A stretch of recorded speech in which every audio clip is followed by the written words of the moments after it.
4/5। एक trigonometric ratio आपको दे दी गई और आपको कहा गया है कि find all the other T ratios, यानी बाकी टी रेशियोज आपको फाइंड आउट करनी है। टी रेशियोज मतलब ट्रिग्नोमेट्रिक रेशियोज जो हमारी है। तो इसका तो सबसे इजी सा मेथड है, क्या करें हम सबसे पहले एक ट्रायंगल बना लेते हैं।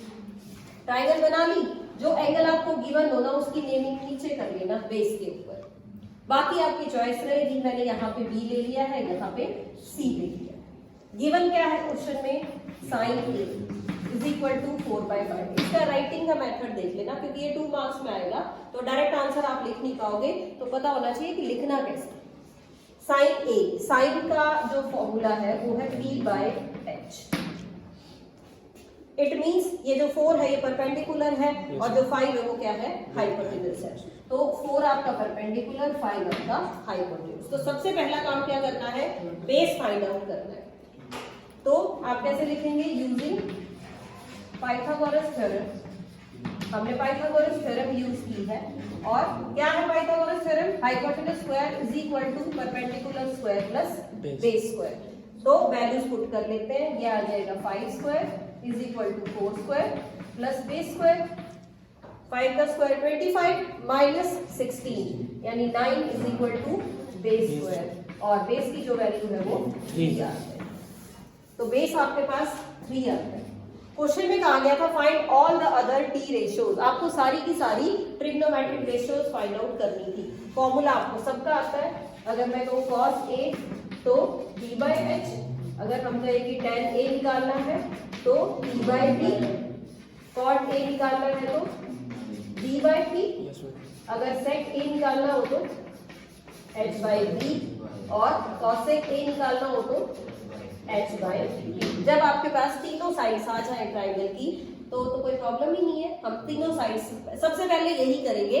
जो भी आपको वैल्यू दे रखी टी रेशियो उसका फॉर्मूला लिख लीजिए उसके साथ। फॉर्मूला लिखते ही 2 साइड्स आपके पास आ जाएगी, चाहे बेस आए, चाहे परपेंडिकुलर, चाहे hypotenuse, any 2 sides you are given. और फिर उससे पहले थर्ड साइड फाइंड आउट करी। थर्ड साइड फाइंड आउट करने के बाद आपके पास ट्राइंगल की तीनों साइड्स आ गई।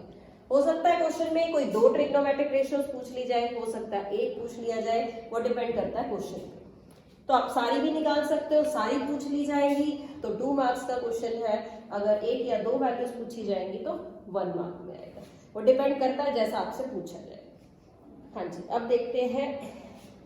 आपको ये कहा गया है कि स्टेटमेंट ही लिख लो पहले। देखो, if cos A plus B is equal to, if cos A plus B is equal to cos A plus cos B, possible for A is equal to 60 degree and B is equal to 30 degree।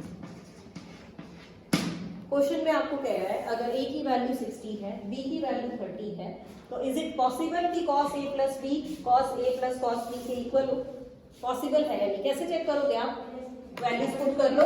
cos A plus B को क्या लिखोगे? 60 plus 30, और right side में क्या लिखेंगे? cos 60 plus cos 30। हमने A और B की जगह उनकी वैल्यूज पुट कर दी है। ये क्या बन गया? ये बन गया cos 90 और cos 60 होता है 1/2, cos 30 होता है √3/2 और cos 90 क्या होता है? 0। तो 0 is equal to 1 plus √3/2। Is it possible? Not possible. तो क्या आंसर होगा? No, it is not possible. और ऐसा सिर्फ cos के केस में नहीं है, साइन में, tan में, cot में ऐसा किसी के लिए भी पॉसिबल नहीं है। समझ आई बात? एंगल कोई भी दे रखा हो बेटा, हम इसको इस तरह से कभी लिख ही नहीं सकते।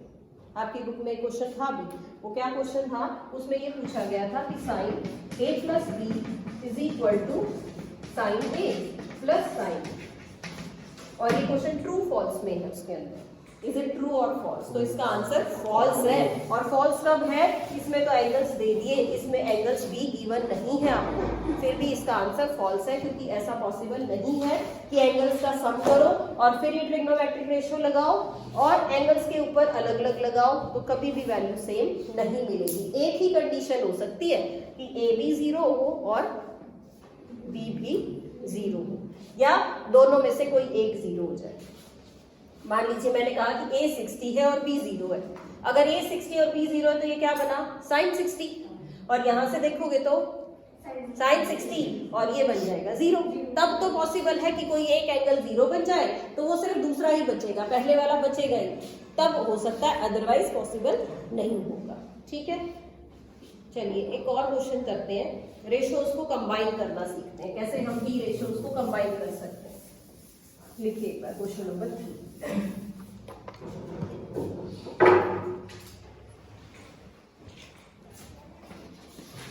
क्वेश्चन में गिवन है sin a plus b is equal to 1 and sin a minus b is 1 by 2 and find a and b, find a and b। इस तरह आपको कोई भी दो कंडीशन या कोई भी दो इक्वेशंस दे दी जाए और आपको कहे कि आप A and B find out करिए। कैसे करेंगे? काफी इंपॉर्टेंट टाइप है, 2 मार्क्स का क्वेश्चन बहुत आराम से इस टाइप का आ सकता है। करने का मेथड क्या रहेगा? देखिए, जैसी ट्रिग्नोमेट्रिक रेशियो आपको लेफ्ट में नजर आ रही है, यहाँ पे क्या है? साइन। तो इस 1 को अपने टेबल में याद करो, टेबल याद है ना सभी को? 1 साइन में कहाँ आता है? 90 डिग्री। तो इसके साथ हम लिखेंगे साइन 90। और ऐसा ही यहाँ पे लिख लीजिए, sine a minus B is equal to sine 30। Sine 30 is 1/2। तो ध्यान क्या रखना है? यहाँ साइन है तो साइन में देखना है। वैसे तो टेंजेंट 45 भी 1 होता है, cos 45 भी 1 होता है, cos 0 भी 1 होता है, लेकिन आपको लिखनी कौन सी वैल्यू है? जो ट्रिग्नोमेट्रिक रेशियो आपको लेफ्ट में नजर आए।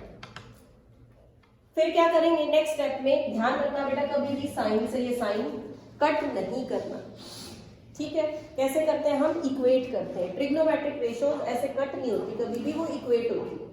तो आप बिना कट करे लिखेंगे a plus B is equal to 90 और यहां से क्या आ जाएगा? a minus B is equal to 30 degree.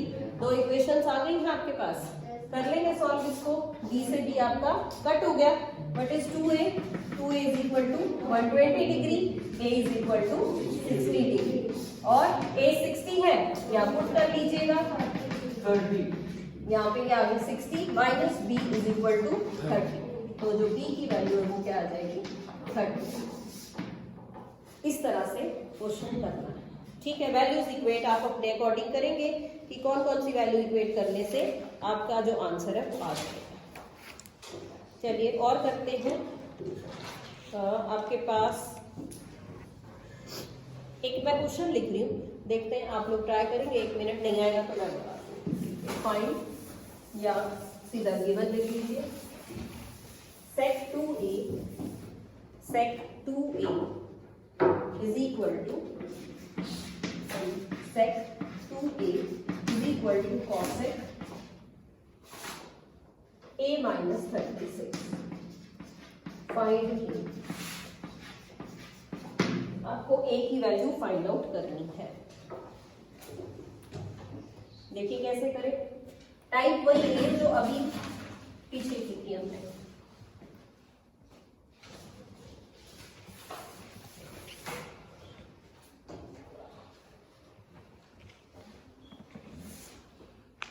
यहाँ पे सेक और यहाँ कॉसेक।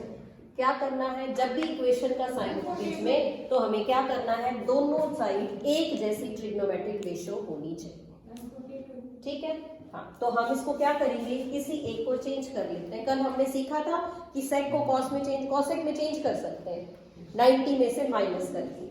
तो मैं इसको लिख सकती हूँ कॉसेक। अगर मैं इसको सेक को किस में चेंज करूँ? कॉसेक में। तो ये जो आपका एंगल है ना, उसको 90 में से माइनस करके लिख सकते हैं। समझिए ये बात? क्या किया मैंने? सेक को कॉसेक में चेंज कर लिया, तो साथ साथ मुझे एंगल भी 90 में से माइनस करना पड़ेगा। Is equal to cosec a minus 36। अब देखिए, अब ठीक है क्या, यहाँ पे भी कॉसेक है, यहाँ पे भी कॉसेक ही है, तो फिर से इक्वेट कर सकते हैं। इक्वल टू का साइन है, ट्रिग्नोमेट्रिक रेशियोज आपकी इक्वेट हो जाएगी। क्या आया ये 90 minus 2a is equal to a minus 36। तो 90 36 को तो राइट लेफ्ट में ले आए और ये बन गया a प्लस 2a। सॉल्व किया, ये आ गया 126 इज इक्वल टू 3a और 126 बाई 3 दैट इज 42। तो a की वैल्यू क्या आ जाएगी 42। हाँ जी, कॉम्प्लीमेंट्री एंगल्स वाला रिजल्ट है। तो वैसे तो इस साल आपका डिलीट हो गया ना कॉम्प्लीमेंट्री एंगल्स, लेकिन अगर क्वेश्चन आ जाए तो आपको पता होना चाहिए सिर्फ एक सिंगल ट्रिग्नोमेट्रिक रेशियो है जिसको इक्वेट करना सीखना है। बेसिकली इक्वेशन है तो इक्वेट करेंगे, इक्वेट करके ही सॉल्व करेंगे। चलिए एक और अच्छी सी टाइप देखते हैं, शायद ऑनलाइन क्लास में भी आपने पढ़ी होगी। देखो अगर आपको ध्यान आ जाती है तो, अगर क्वेश्चन में आपके पास वैल्यू दे रखी है, देखिए if sec theta plus tan theta is equal to 1 और आपको कहा गया है find sec theta minus tan theta, ये आपको फाइंड आउट करनी है। 1 मार्क का क्वेश्चन होगा बेटा। देखिए कैसे करेंगे, -1 नहीं है, सीखना पड़ेगा आपको। सेक और टेन की आइडेंटिटी आती है? तो सबसे पहले आप वही लिखेंगे। हमने लिखा we know that sec square theta minus tan square theta is equal to 1। ये तो सभी को पता है, ठीक है। ये a square minus b square वाली आइडेंटिटी लगाना इसके ऊपर। देखो क्या बनेगा आइडेंटिटी लगाने पे, ये आ जाएगा sec theta plus tan theta और ये आ गया आपका sec theta minus tan theta. Plus की जगह आप 1 रख सकते हो, ठीक है, into sec theta minus tan theta. ये क्या है, इधर भी 1 है। अब 1 की तो कोई वैल्यू नहीं होती मल्टीप्लाई करें तो, इसका मतलब इस माइनस वाले का भी आंसर क्या है 1। समझ आई बेटा बात। अब अगर इस क्वेश्चन में मैं थोड़ी स्टेटमेंट चेंज कर रही हूँ, जहां मैंने 1 लिखा वहां मैंने x लिख दिया, ओके। और क्वेश्चन यही रहा कि find if sec theta plus tan theta is x, then you have to find sec theta minus tan theta. तो क्या करोगे आप, यहाँ पे x लिख दोगे, yes, और ये x यहाँ मल्टीप्लीकेशन में टर्न हो जाएगा वहां जाके, यानी वैल्यू क्या आएगी 1 बाई x। और समझिए इसी क्वेश्चन की डिफरेंट टाइप, आपको ये दे दिया कि ये वैल्यू है 1 बाई एक्स और ये कह दिया कि फाइंड करो आप ये आइडेंटिटी। यही रहेगी आपकी आइडेंटिटी में कोई चेंज नहीं आया, आप ऐसे ही लिखेंगे वी नो दैट। फिर आपको देखो क्वेश्चन के अंदर क्या गिवन है, क्वेश्चन के अंदर गिवन है sec theta minus tan theta, value minus वाली दे रखी है, तो आप क्या करोगे माइनस की जगह लिख दो। क्या बनेगा ये sec theta plus tan theta as it is लिख लेना और माइनस वाले के प्लेस पे 1 by x is equal to 1। अब क्या होगा, ये x टर्न होके उस साइड शिफ्ट हो जाएगा, x को टर्न कर लेंगे तो x की जो वैल्यू है वो 1 के साथ मल्टीप्लाई होगी, तो ये 1